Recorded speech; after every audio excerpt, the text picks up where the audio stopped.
দাদা দেউতাৰ বাবে আপোনাৰ মুখেদি দুটা লাইন কৈ দিওঁ। দেউতা আছে মানে সকলো আছে। দেউতা আছে মানে দুনিয়া আছে। দেউতা কোন? জন্ম দিয়াজনী মা হয়, কিন্তু সেই সন্তানটিৰ সুখৰ বাবে দিন ৰাতি এক কৰি দিয়াজন দেউতা। সেই সন্তানটিক ভাল কাপোৰ পিন্ধাবলৈ, ভাল শিক্ষা দিবলৈ পেটত গামোচা বন্ধাজন দেউতা।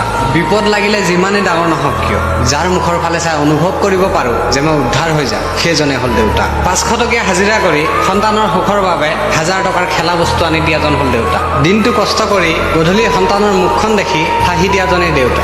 ঘৰৰ পৰা ক'ৰবাত ওলাই গ'লে ফোনটো মায়ে কৰে, কিন্তু মাৰ পিছত থিয় হৈ সি ভালে আছেনে সোধাজন হ'ল দেউতা। মনৰ মাজত হাজাৰ ভালপোৱা ৰাখি ক'ব নোৱাৰাজন দেউতা। কি কম মই দেউতাৰ বিষয়ে, যাৰ বাবে মই দুনিয়া দেখিলো, কি লিখিম মই তেওঁৰ বিষয়ে। দেউতা আছে মানে মোৰ দুনিয়া আছে। দেউতা আছে মানে মোৰ ঘৰত খাদ্য আছে। দেউতা আছে মানে মোৰ সন্মান আছে। দেউতা আছে মানে মোৰ চিনাকি আছে। দেউতা আছে মানে আপোন মানুহবোৰ আছে। যিদিনা সেই দেউতাজন নোহোৱা হৈ যাব, সেইদিনা হাতৰ মুঠিৰ বালিৰ দৰে আপোন মানুহবোৰো সৰকি যাব।